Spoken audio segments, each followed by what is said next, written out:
So we got up to the Mishnah on Daf Chav Gimel Amid Beis, on the bottom of the Amud. Hakorei b'Torah lo yivchos mishlosha psukim. So the minimum amount for a karu, for someone who's called up, is to read 3 psukim. V'lo yikra lameturgman yotzem mipasuk echad. When he reads, he should read one pasuk and then take a pause, so that the meturgman, the translator, could now translate it into the vernacular. In the case of the Gemara, it was into Aramaic. Now we start the daf for today, and that's Chav Daled Amud Aleph. Ubin Navi, we can be more lenient with regard to the Navi, and that is when we're up to the Torah, Losha. All we have to require is that the reader of the Haftorah should take a pause after 3 psukim, and then give the opportunity to the Metargem to translate those 3 psukim. So you could have a chunk, a unit of 3 psukim. The reason for that is because when it comes to Torah, we have to be very careful that the translation and the way we transmit the Torah to others is accurate. Otherwise, people could walk away with the wrong impressions. There are a lot of mitzvos and halachas that we derive from the Torah. But in the case of Nevi'im, they're giving us prophecy, which is not Torah. It doesn't have the status of halacha. And therefore, in the worst case scenario, if the Metargem gets a little bit confused because it's got a burden of 3 psukim, it's not a great loss. We don't have to worry so much and be concerned.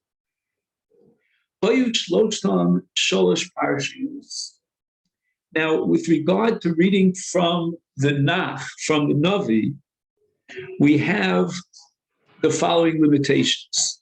If, let's say, these 3 psukim that he wants to read come from 3 different parashas, then in that case, korim echad echad. Then, when he gets to the Meturgamon, and he has to take a pause in order to allow the Meturgamon to translate, then he should translate psukim from each parasha separately, meaning if he reads a pasuk from one parasha, then he's got to take a break, allowing the Meturgam to translate that pasuk before he moves on to a pasuk from a different parasha, even though it's less than 3 psukim. The Mishnah says, "Medalgim ben Navi, the ein medalgim ben Torah." As far as Navi is concerned, we have no problem in jumping from one parasha to another parasha, and we'll see soon that you can allow dilug even from one Navi to another Navi. There is only one stipulation that has to be fulfilled, and that is that he's able to roll the script that he's reading from one place to another, and within that time period, the Metargem could be Metargem. We don't want to cause what's called Pirkei Tzibura, which means that by moving from one Navi to another, it's going to take such a long time that even though the Metargem is finished with his Tirgum, and now we have a period of absolute silence, a waste of time, and the people are fidgety. They're doing nothing. So if during that pause, getting from one Navi to another Navi, until he moves around the scroll, what we say, he rolls it from one section, one parsha to the other. During that period of time, the people are preoccupied listening to the Meturgamon, and he'll very quickly be able to roll the scroll and get to the second parsha that he wants to read now. That's fine. But if the process of rolling the scroll will take longer than it would take the Meturgamon to be Metargem, that's already a pogea. That's pogea and kavod tzibur, and it's a tircha tzibur. Ein medalgim b'Torah. Well, with regard to reading from the Torah, it's very confusing if you go from one parsha and you skip the next parsha over to a different parsha. You have to go to Seder. The Adkamu Medalig, and as we said before, when it comes to dilug in Nevi'im, which was permissible, but how much time will it take you to roll the scroll? Then Ad Kadesh Lo Yifsak HaMeturgam. There should be a hefsek, an interruption of time, after which the Meturgamon has already completed his process of translation, and we're waiting for the continuation of the reading because he's still in the process of rolling to another parasha in Navi. The Gemara says, Hani Gimel Psukim Keneged Mi. The Mishnah has already established that the minimum amount of psukim to be read in the Torah by one particular Koreh is 3. What does that correspond to? What's the significance? Number 3, Omer Rav Asi, Keneged Torah Neviim Uksumim. The Mishnah says, Lo Yikra La Meturgaman Yosem Pasuk Echad, one pasuk at a time for the Meturgaman. So you take a little break after you read one pasuk to give the translator a chance, an opportunity to be metargim. V'navi 3 psuk, gimel psuk. Im hoyu shloshtam shalosh parshas korei echad echad. Now Mishnah establishes that if these 3 psukim are in 3 different parshios, then the korei has to take a break from one parsha till he begins the kriya of the next parsha to allow the metargim to be metargim. And that's because if it's a different parshios, then conceptually it's a different theme and a different motif, and therefore we don't want to deliberately confuse the people by doing a tirgum of 3 psukim from 3 different parshios that are not connected in any sort of conceptual way. That's going to confuse them. When you join together many different themes in one tirgum. Keep going. In fact, the Gemara now actually gives an example of different psukim that have different subjects. And by the way, the Ritva says that if they have 3 different subjects, then you're required to allow them in Targum as one, even if the 3 psukim are in the same navi, even if you don't have to do any deal. Kagon, for example, and here we're going to read a few psukim from Yeshaya. This is Perek Nun Beis.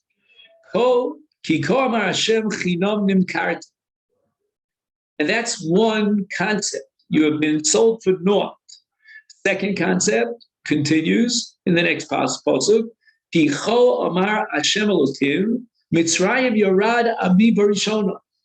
My people went down initially to Mitzrayim. Whole new topic.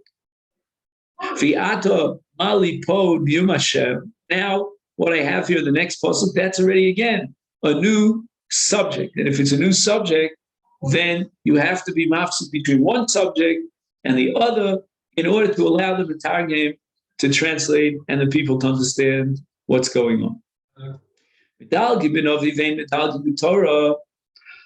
Is this really so? Raminu, we have a stira from a Mishnah in Masechet Yoma.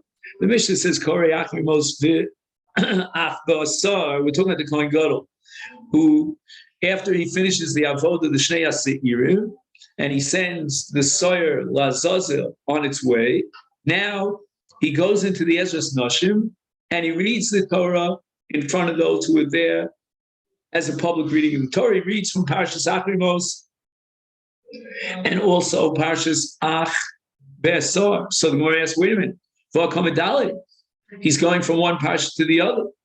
And the Mishnah says explicitly, when it comes to Kriyas HaTorah from the 5 books of Moses, you're not allowed to do dilik from one parsha to another. Omar Abaye lo kasher kan b'chteishi yifsak haTurguman v'kan k'deish lo yifsak haTurguman. Somehow, mistakenly, Abaye took the distinction that our Mishnah made with regard to Navi, and he applied it to Torah.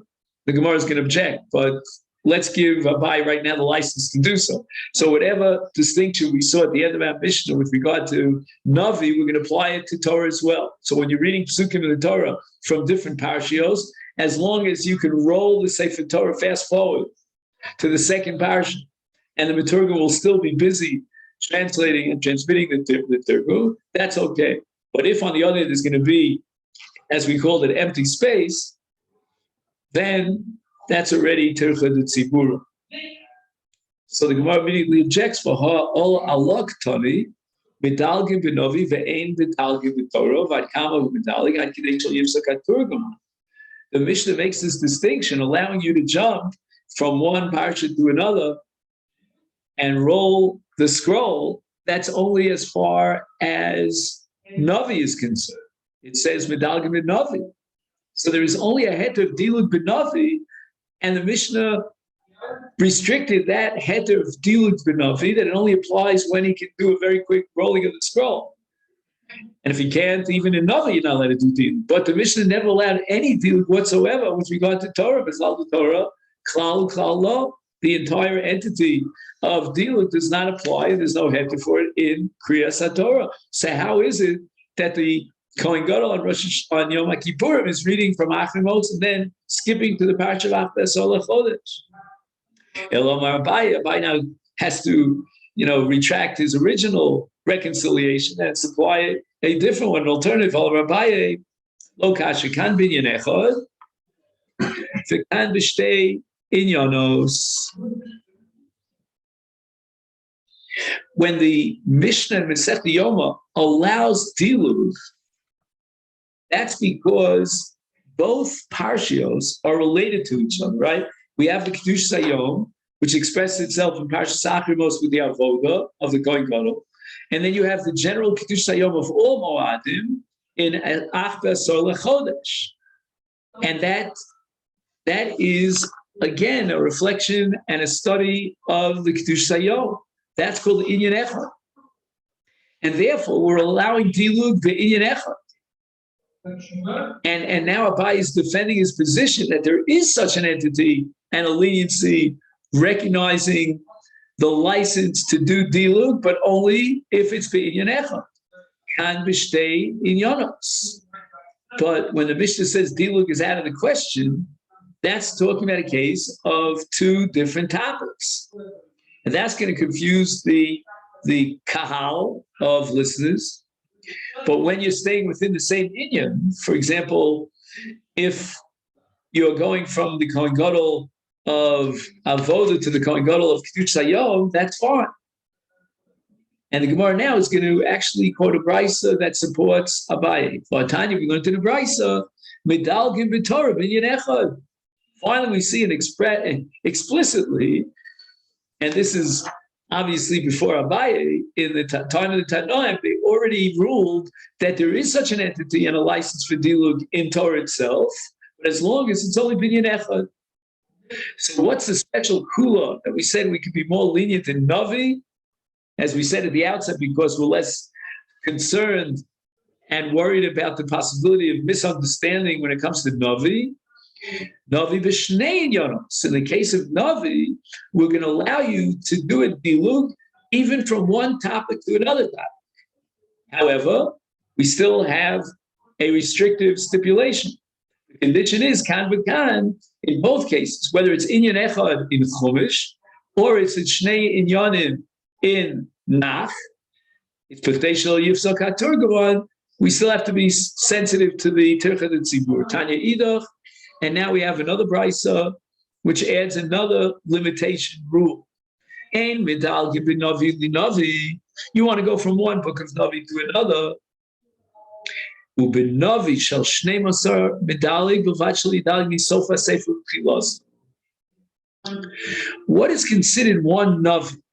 In the case of Trei Asar, which is called Shnei Masar here in the brisa, we have 12 different prophets. And we'll read the list of them just to keep it in mind. Hosea, Yoel, Amos, Ovadia, Yonah, Micha, Nachum, Chavakuk, Tzfanya, Chagai, Zechariah, Malach. And these are all very short books of Nevi'im. And what we're allowed to do, according to this brisa, is we could do a dilug from one Navi to another. And the impression you get is that you could do such a dilug even if you're going from one inyan to another. And there's a stipulation in Shal Yidali Misofa Seifert L'Tchilasa. What we're not allowed to do is to go from the end of one book back to the beginning of the same book. That's what it says over here. Let me just double check the translation here. Shelo yikra keta misof sefer v'achar kach yidaleg la'achar He's going backwards. V'yikra keta lefana. So again, you can move forward, but you can't move backwards.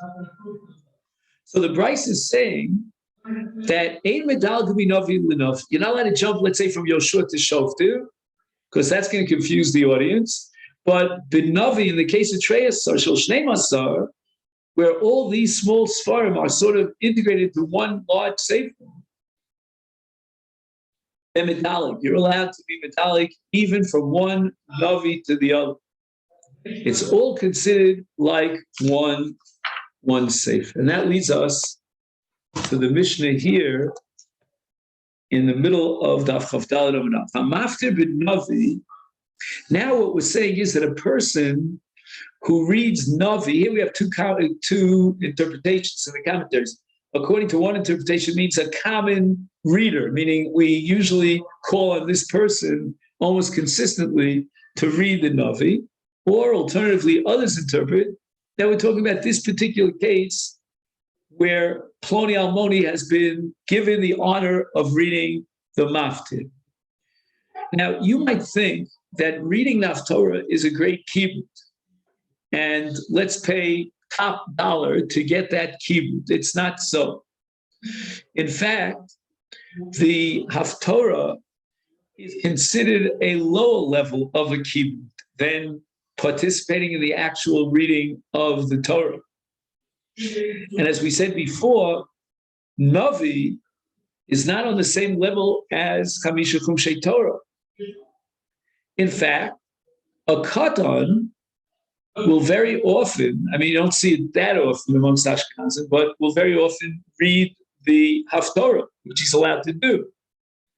And it's not on the same level of Torah. A Katan, for example, in Torah, our minig, the Mishnah Berurah codifies that, does not allow a Katan before Bar Mitzvah to read the Torah. But Navi, we allow. So we have to compensate. We have to compensate this person who got stuck or volunteered to do this work of reading the Maftir. So what are we going to give him as a chupar, as we say in Arabic? What gift do we want to give him? So the answer is, number one, who pores al Shema. If we have a case of being pores al Shema, which is subject to the Mishnah back on Daf Chav Gimel, which means that, let's say, for example, you have 10 people who didn't hear Kaddish, Kedusha, Baruch Hu, and so forth. So we'll organize a Baruch Hu that follows with the first bracha of Kriyat Shema, of Yotzer Ma'oros, and then we'll have Kedusha, and so forth. We'll organize all this as a Paris Shema, but here we're going to appoint as the shliach of the tzibur, the person who read the maftir. Not only that, who over lifnei hatev. When we get to Chazar Hashatz, he's going to be over lifnei hatev. Now, this is a real problem in interpreting this mission. If you assume that maftir b'novi means on this particular occasion, he's the reader of the Haftorah, because how do we know who's going to get that kibbut, so to speak, of reading the Haftorah? You're up to Kriyat Shema, you're up to Chazar Sashat, you haven't even gotten to Kriyat Torah yet. And therefore, they bring a proof that more likely Hamaftir b'Navi is referring to someone who is the upstanding person who always reads from the Navi. And again, we want to compensate him by telling him that he's going to be the Shliach Tzibur and he's going to recite Chazar Sashatz. Now, if he's a Kohen who knows his kappa, he's going to get the special kibbut of Nesias Kapayim. Now, here again, the Mefarshim have a problem with this because all the Kohanim get Nesias Kapayim. So, what are you singling? What special kavod are you giving to this Kohen that goes above and beyond the other Kohen?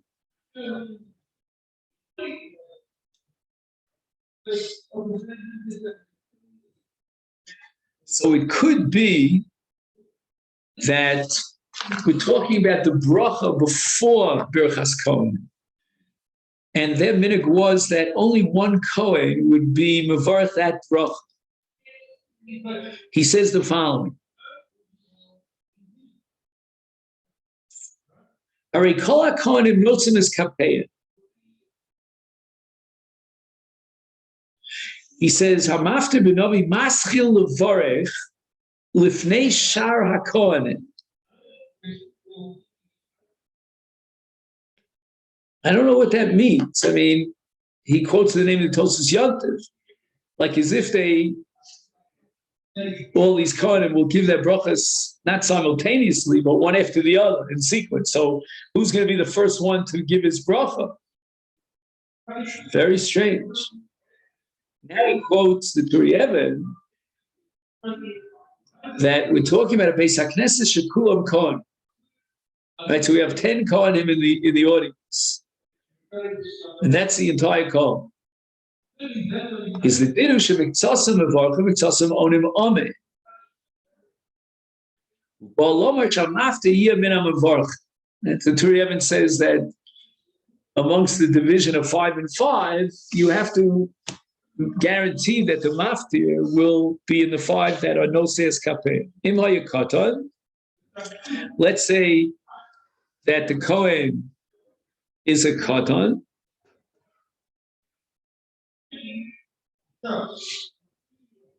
and let's say we want to give maftir to a katan, and now we want to give an honor to the katan, but the katan is not a bar chiyuva. He cannot be the one to be paris al shma. He cannot be the one to be over l'fnei teva.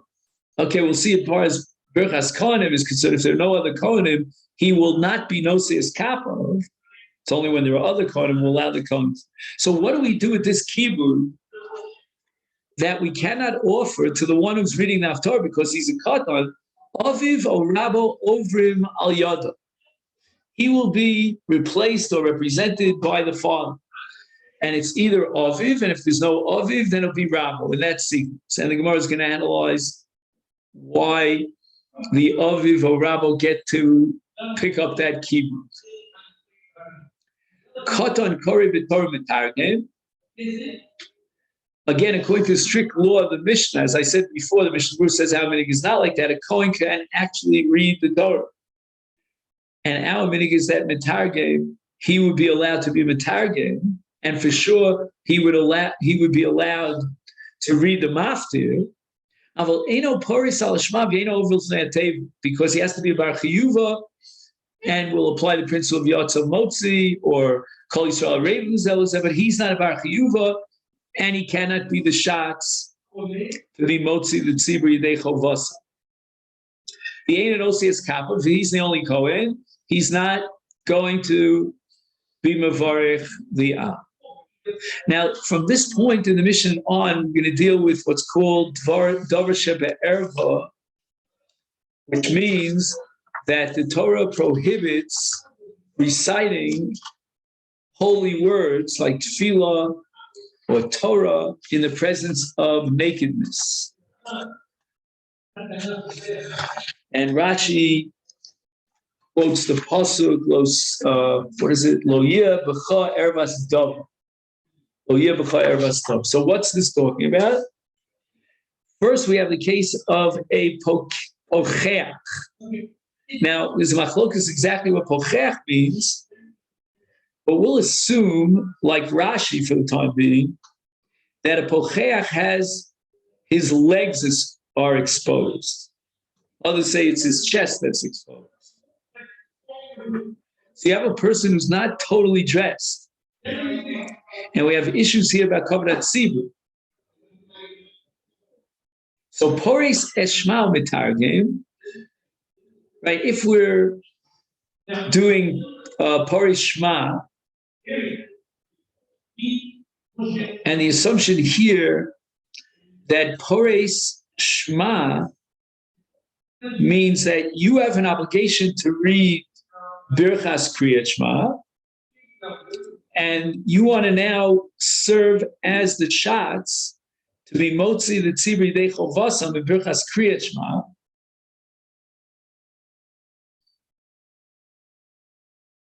And that's not considered Tefillah B'Tzibur. Again, even though, again, we require a minyan for that, but it's not on the same level as reading the Torah.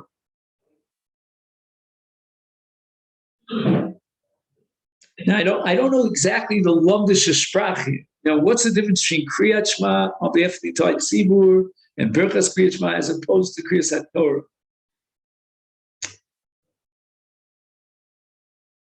I mean, it might depend on another machlokas. When are we paris al Shema? Does it mean that these are 10 people who did not hear Baruch Hu, Kedusha, Kaddish, etc.? Or is it for one person who did not hear Kaddish and Kedusha? Let's assume it's 10 people who need to be paris al Shema. Why is that different than Kriyas HaTorah?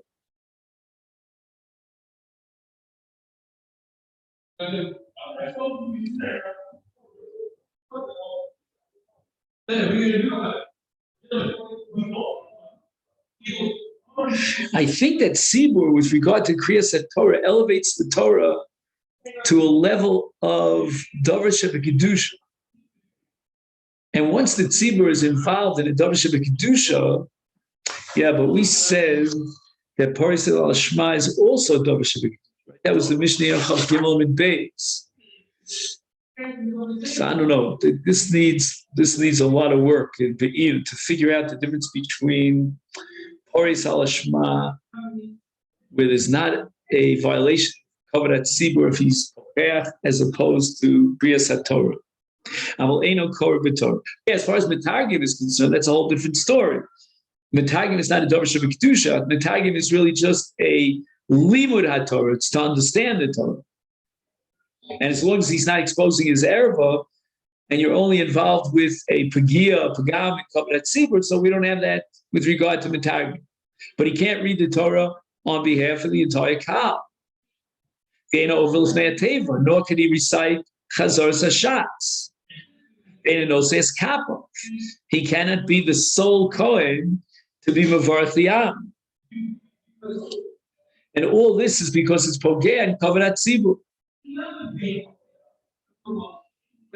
We'll see later on that even a woman reading the Torah for the Tzibur, although technically she's allowed to, but we don't allow it because of Kavanat Tzibur. So there are many halachas of Kavanat Tzibur. As we saw before, there shouldn't be an empty space and time. Now the Mishnah says, Pores Suma, Pores Eshma Umitargem, which means that at least at one point in his life, he was capable of sight. He wasn't born blind, because if he was born blind, then he cannot be Paris al Shema, because he cannot recite Baruch Yotza Ma'oros, which is the essence of Paris Shema. We allow Baruch Hu because it connects with that first Baruch of Kriyat Shema that ends with Baruch Atah Hashem Yotza Ma'oros. So Paris says Hashma in the case of a Suma means that he wasn't born a Suma, he became a Suma. So he knows what the Ma'oros are all about. He's seen light in his time. Rabbi Yehuda Omer Kol Shelo Ra Ma'oros Miyamav Eino Paris al Shema. And that's what we said before, that he cannot recite Yotza Ma'oros if he never had sight. He was born blind.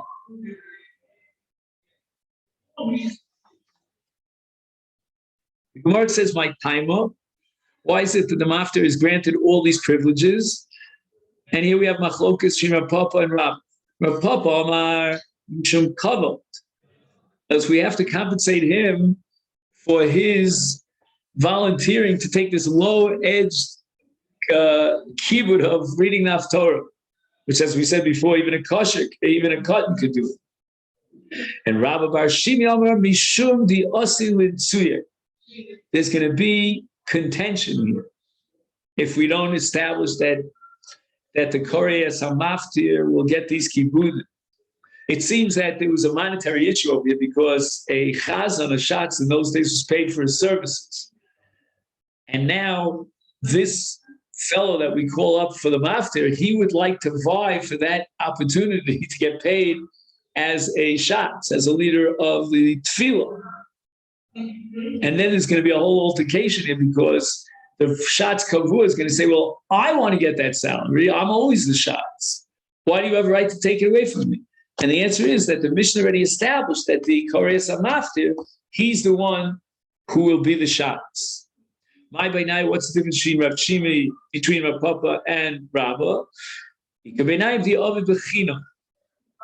Let's say we're not paying the shots at all. So if you're going with Rav Papa, we still have to give a person a kibud for volunteering to read Daf Torah. If you're going with Rabba, we don't have to worry about altercations and Nitsuye, because who's going to fight over the position of being a shot since it's not a paid position? Now we learned to that Mishnah.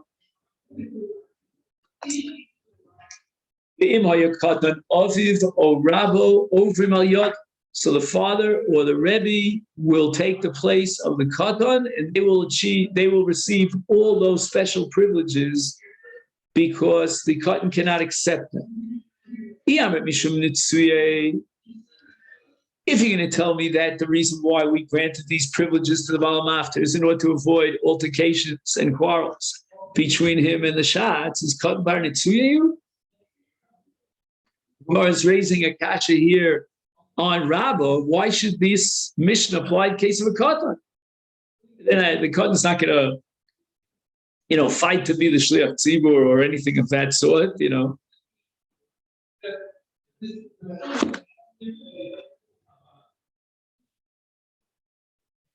So the Gemara turns around. Rabbah says, "Wait a minute, and it's good according to you, Rav Papa. We should kibud el. We should kibud katan by kibudu. Do we have to grant all these special kibudim to a katan? We don't have to be mechabi the katan. He's not mature enough to have this desire for kavod. Elaika kavod aviv ukvod Rabbah. You're going to have to answer that the kavod of the child who's reading the maftir is identified with the kavod of his father or his rebbe. So the Gemara says, well, if Rav Papa, you're going to have to admit that there's kavod here because of the aviv or Rabbah, then, and here we turn to Daf Chav Daled Amud Beis, Hachanami Ikil Nitsuye Aviv Nitsuye Rabbo.